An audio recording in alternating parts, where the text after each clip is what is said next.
Leandro Carnal, na Rádio Bandeirantes. Careca de Saber. Professor Carnal, a sua participação aqui na sexta-feira, mas ela agradou tanto, mas tanto aos nossos ouvintes, professor. Queria lhe agradecer, viu? Porque foi muito legal. A gente publicou aqui nas nossas redes sociais, para quem quiser ouvir de novo ou ouvir pela primeira vez, caso tenha perdido. Acho que ajuda a gente a digerir um pouco melhor essa crise geral que a gente está vivendo, viu, professor? Mas foi sincero, às vezes eu brinco dizendo que fui professor de moral e cívica, mas eu estou aqui no 6º andar de um hotel, saindo de uma palestra e entrando para outro, vendo o mar do Rio de Janeiro e pensando nos muitos problemas que esse Estado tem. Não? Quer dizer, o Espírito Santo logo ali dizendo, eu sou você amanhã. E apesar disso, a beleza desse lugar, a beleza deste mar, a alegria, a generosidade desse povo, assim, temos muitos problemas, somos muito tomados por problemas, mas eu acho que é preciso também levar em conta que o mundo não está acabando. Talvez esteja acabando um mundo, mas não o mundo. Não? É o fim de um mundo e um fim do mundo. Professor, tudo bem aí no Rio, então? Tudo o bem, senhor anda, hein, uma professor? linda segunda-feira. O senhor anda muito. Alguém tem que trabalhar, né? O seu cartão de milhas aí das companhias aéreas deve ser invejável. Nossa. Professor, olha só, a gente estava falando aqui sobre patrimonialismo uma vez mais, né? Com esse pronunciamento do Temer hoje, dizendo que agora tem regra para nortear a permanência de ministro do governo. Ele estabeleceu a regra, é uma regra que, enfim, cria um critério. Pelo menos a gente pode ver alguma objetividade nisso aí. Não parece ser nada como ao tempo de Itamar Franco, por exemplo, quando Henrique Argrives deixou, por muito menos do que uma denúncia, por uma simples menção, foi afastado do governo. Teve que purgar o período lá de demonstrar que não tinha nada a ver com as acusações que lhe faziam, para depois ser recontratado. Acho que o critério do governo Temer é um pouco mais, digamos assim, mais elástico, né? Agora, o patrimonialismo, que é essa volúpia dos políticos pelo Estado, transformando o que é público em patrimônio particular, é muito antigo na nossa história, não é? Já estava lá na carta do Pero Vaz de Caminha, que pediu a transferência de um genro degradado para a corte de novo. Nós não vamos ficar livres dessa praga nunca, professor? Um homem que estudou muito isso, que foi o Raimundo Faoro nos Donos do Poder, data o nosso Estado lá da formação de Portugal com o rei Afonso Henriques, acompanha a dinastia de Borgonha, reforça na Revolução de Avis, traz até a dinastia de Bragança, para mostrar como o Estado brasileiro trouxe exatamente o que você disse, essa confusão quase estrutural entre o público e o privado, essa privatização do poder. Que o presidente tenha que vir a público, descobrir a pólvora e dizer que em qualquer governo decente e ético, um ministro que esteja implicado não pode ficar, é a coisa mais estranha do mundo, que isso não fosse uma lei pétrea da Constituição, que pessoas indiciadas possam se afastar para se defenderem com a presunção da inocência, mas do jeito que está, é preciso vir a público para dizer sempre o óbvio, de que não é possível deixar no colo do governo um ministro indiciado, um ministro que você tem que dar foro especial e assim por diante. Ou seja, temos a presunção da inocência. Todo mundo é inocente até que se prove o contrário. Isso é a base da nossa lei. Mas nós devemos deixar o agente público livre. Seria como supor que o administrador da creche foi acusado de pedofilia. Ele não pode ficar no cargo até que ele prove a sua inocência. Nenhum pai vai querer isso até que prove sua inocência. É a mesma coisa no governo. Você citou um exemplo histórico de Itamar, isso tem que ser seguido mais vezes. O cargo não pode ser dado para inventar alguém de um foro de... Professor, desculpa, eu vou pedir para refazer a ligação para o senhor, porque está variando muito, tem horas que a gente não consegue entendê-lo. O nosso produtor aqui, o Lucas, The Flash, já está refazendo a ligação ali, Thaís? Mas eu queria falar um pouquinho mais sobre isso, assim. Já está ok? Ok, professor. Já voltou, professor? Eu estou aqui. Que rápido, hein? Mas continua. O senhor estava falando sobre que não é possível a um homem acusado de pedofilia... Eu acho que é a metáfora que eu usei. Eu tenho um administrador de creche que foi acusado de pedofilia. Eu não posso esperar o fim da investigação pela segurança das crianças. Eu preciso afastar até que a verdade seja elucidada. Quem zela pelo cofre público não pode estar acusado de dúvida sobre sua probidade. Isso é lógico. Não se o presidente vir à tona para dizer que suspeita de roubo num cargo público já é grave. A mulher de César tem que parecer honesta, além de ser honesta. Não? Eu acho que isso é uma inversão de valores que todos os governos, há muito tempo, inclusive o governo Temer, vem fazendo. Olha, às vezes me parece, professor, que no Brasil é mais ou menos aquela história do rei nu, sabe? O rei que não percebe que está nu. Os governantes, estou falando especificamente do presidente da República, estou falando do poder em geral. As pessoas parecem que não perceberam ainda que o tempo mudou, né?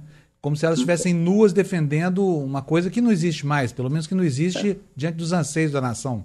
Quando no século XV o imperador Yongle da dinastia Ming construiu a cidade proibida, cercou-a de fossos e muralhas, o objetivo era afastar da sociedade chinesa o Estado chinês.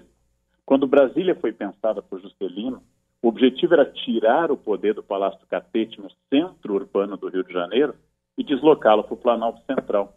O governo Alfonsín na Argentina chegou a sugerir a transferência de Buenos Aires para a Patagônia, da capital para a Patagônia. Na verdade, no momento que você transfere para uma cidade, que apesar de ser uma das grandes cidades brasileiras, Brasília, uma das maiores, você acaba perdendo a noção do que é a nação. Como você disse, eu venho advertindo. A elite política brasileira se assemelha muito à elite francesa de 1789 e à elite russa de 1917. Eles não perceberam o que aconteceu, os recados estão subindo de tom. O que aconteceu no Espírito Santo é gravíssimo e pode ser o prenúncio de uma mudança de relações de equilíbrio de poder, de esgarçamento do tecido social, e eles não perceberam. O que fez o prefeito dessa cidade, Crivella, ao nomear o filho, o que fez Itamar ao dar foro especial ao ministro, é de quem, ao invés de radicalizar a prática ética, continua lançando mão daqueles recursos tradicionais de fazer a nação servir a um grupelho e a uma família. Recursos de coronelismo, aquela instituição lá da Guarda Nacional durante a regência. Ou seja, nós continuamos ignorando os riscos do esgarçamento do tecido social, da ruptura da ordem institucional. A elite política brasileira não aprendeu. Não sei o que tem que acontecer para aprender. Professor, é verdade aquela história... Desculpa, Thaís, eu te atropelei, não? Não, mas eu vou mudar de assunto daqui a pouco, então termina aí, Fábio. Tá, porque diz a lenda, aconteceu um baile muito famoso, Thaís, na história brasileira, talvez o mais famoso de todos foi o baile da Ilha Fiscal lá no Rio. E esse baile acorreu toda a elite da corte, e o imperador Dom Pedro II teria ido, e teria sofrido uma queda quando saiu do barco para desembarcar no pier. E aí, ao ser levantado, ele teria dito o seguinte: o imperador sofreu uma pequena queda, mas a monarquia está muito bem. 6 dias depois, proclamada a República. É verdade isso, professor? O baile da Ilha Fiscal, em homenagem à Marinha do Chile, a 9 de novembro de 89, ele é um sintoma, mas os sintomas vão a 1868, no gabinete Zacarias de Góes. Ele é um sintoma de uma crise estrutural. O imperador tanto não percebeu a crise, como após o baile, do qual ele sempre saía cedo, ele se dirigiu à sua Petrópolis, onde ele preferia passar o quente mês de novembro. E quando o Marechal Deodoro foi instado a dar vivas à derrubada do gabinete do Visconde de Ouro Preto, e não a derrubar o Império, o imperador estava longe e demorou a voltar. Então é aquela frase que Luís XVI pergunta a um membro da sua família e da sua corte ao ouvir falar da queda da Bastilha. Ele pergunta: é uma revolta? E o Duque responde: não, Sir, não, senhor, é uma revolução. Eu acho que é isso que ainda não foi percebido. Dom Pedro custou a pensar, Deodoro dissolveu o Congresso em novembro e foi derrubado também. Washington Luiz indicou Júlio Prestes sem consultar praticamente ninguém, foi derrubado. As pessoas não estão levando em conta a situação que nós estamos. Crise econômica, desemprego, falta de perspectiva e muita revolta no Brasil e ruptura aquilo que está acontecendo com as forças públicas. O que ocorreu no Espírito Santo é um sinal claro de que há algo grave e podre no reino da Dinamarca. Então deixa eu mudar de assunto, aproveitar o professor Karnal só antes da gente se despedir dele, porque eu queria muito ouvir a opinião do professor Karnal a respeito de um dos assuntos que é dos mais comentados agora nesse pré-carnaval, que é a questão das marchinhas que tem conteúdo ou sexista, homofóbico, que denigre a mulher. Tem, a gente hoje... As marchinhas mais tradicionais do carnaval estão praticamente proscritas pelo politicamente correto. E hoje, alguns blocos no Rio e em São Paulo resolveram que não iam mais tocar essas marchinhas. A gente até ouviu um líder desses blocos hoje aqui de manhã na rádio, dizendo o seguinte: olha, eu entendo que são músicas históricas, que foram criadas em outro contexto, mas a gente tem tanta coisa para tocar, para que ficar tocando justamente isso? E a gente também conversou hoje com o professor Cravo Albim, que é um dos maiores conhecedores da história da música brasileira. Tem aquele dicionário que tem toda ali a ficha dos compositores, músicos, e ele acha um absurdo que haja esse tipo de comportamento, porque ele acha que as pessoas têm que entender que cada momento tem a sua história e cada marchinha representa um momento, e que é mais preconceituoso banir a marchinha do que reproduzir a marchinha preconceituosa. Não sei se eu me expliquei bem.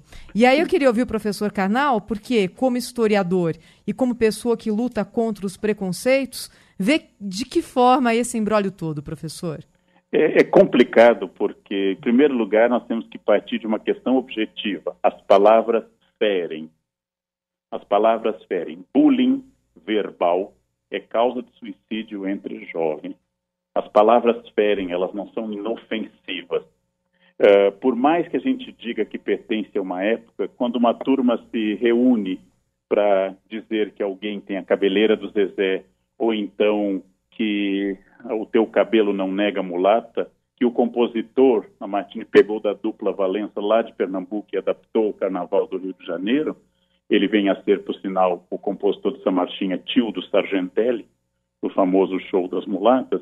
Eu acho que é preciso lembrar que as palavras ferem. Se nós podemos impedir que as palavras firam, eu acho que nós deveríamos fazê-lo. Veja, você, ao fazer a sua excelente pergunta, usou um verbo que os patrulheiros não gostam, denigre, porque é tornar negro. Você diz que denigre a imagem da mulher, ou seja, os patrulheiros da linguagem não gostam disso. Não gostam da expressão ovelha negra.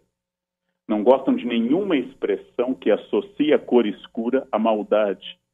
Então, acho que um cuidado com isso, você cantar uma marchinha que seja bonita, alegre e tradicional, é uma questão que, se você puder evitar o ataque, é bom. Agora, quiseram proibir Monteiro Lobato por causa de uma passagem das Reinações de Narizinho e das Caçadas de Pedrinho, uma reverência à tia Anastácia como subia na árvore como uma macaca. Querem proibir nos Estados Unidos, não, um grande autor do Tom Sawyer, um grande autor do Mark Twain, porque ele usa expressões pejorativas hoje para se referir à população afro-americana. Então, nós temos que não transformar essa questão num fascismo da linguagem ou numa língua de madeira que esconda o preconceito através de uma busca fascista de um conteúdo de cada questão histórica. Mas, sim, se a gente pode evitar a referência negativa às pessoas, eu já aprendi muito sobre isso, até onde eu não imaginava que pudesse ser agressivo. Se nós podemos evitar a agressão verbal, ela deve ser evitada, porque a palavra, a música, a poesia, a piada, elas preparam, do ponto de vista ideológico, a ação preconceituosa. Então, como o preconceito tem que ser ensinado, porque ele não existe em si, ele não é natural, ele não é automático, a criança vai aprender esse preconceito. Eu estive numa escola em São Paulo, onde eles cantavam "Não atirei o pau no gato", porque não era para maltratar os animais. Eu não sei se, de fato, cantando "Não atirei o pau no gato", eu melhoro a consciência em relação aos animais do que "atirei o pau no gato". Mas as músicas tradicionais são violentas, como as histórias são violentas. Os franceses cantam a música Alouette, Gentil Alouette, e de repente dizem que vão tirar as penas dela, que vão jeter plus mes, ou seja, eu vou tirar suas penas. Os hinos, como o hino da França, falam de tiranos sangrentos que estão invadindo o país e enchem de sangue os sulcos da França. Existe uma tolerância com a violência nos textos antigos que hoje nós estamos mais sensíveis. Veja João e Maria, uma história oral desde o século XIV, mas anotada no início do século XIX pelos irmãos Grimm.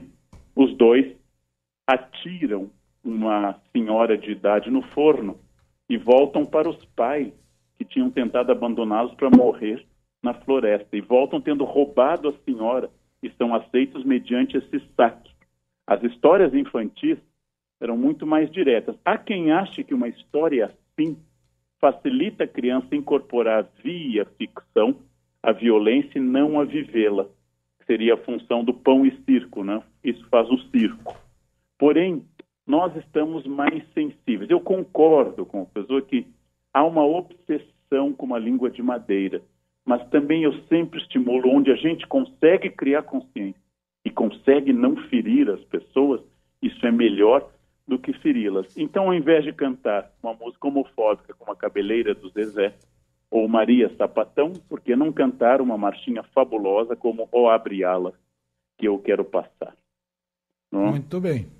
Muito bem. Principalmente concordo com tudo que o senhor falou, mas concordo sobretudo com o que o senhor disse sobre Mark Twain e Machado de Assis. É um absurdo banir talvez os maiores escritores dessas línguas, né?